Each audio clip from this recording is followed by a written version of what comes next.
example of his impeccable judgment. Stories told that at the moment of her drowning, Scylla was transformed into a seabird. Far from giving her escape from her cruel fate, she was immediately set upon in an endless chase by the crimson-streaked eagle bent upon eternal vengeance. I could well believe the truth of it, for the gods did enjoy a prolonged spectacle of pain. But when I thought of Scylla, I thought of the foolish and all-too-human girl, gasping for breath amid the froth of waves churning in the wake of my father's boat. I saw her weighed down in the tumultuous water, not just by the iron chains in which my father had bound her, but also by the terrible truth that she had sacrificed everything she knew for a love as ephemeral and transient as the rainbows that glimmered through the sea spray. My father's bloody travails were not limited to Scylla or Nisus, I know. He exacted a terrible price for peace from Athens. Zeus, the all-powerful and ferocious ruler of the gods, enjoyed strength in mortals and granted his favoured Minos the boon of a terrible plague that rolled across Athens in a storm of disease, agony, death, and grief.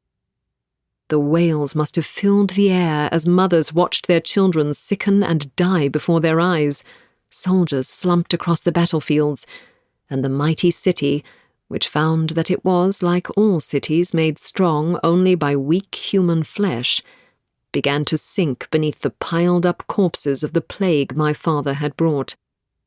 They had no choice but to accede to his demands. It wasn't wealth or power that Minos sought from Athens, however. It was a tribute.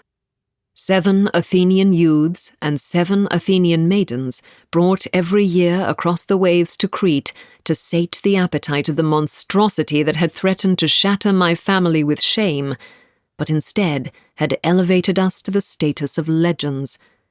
The creature whose bellows would make the floors of our palace rumble and shake as the time grew near for his annual feeding, despite his burial far below the ground in the center of a twilight labyrinth so dizzying that no one who entered could ever find their way back to daylight again. A labyrinth to which only I held the key. A labyrinth that housed what was at once Minos' greatest humiliation and greatest asset. My brother, the Minotaur. As a child, the twists and turns of the palace at Knossos were endlessly fascinating to me.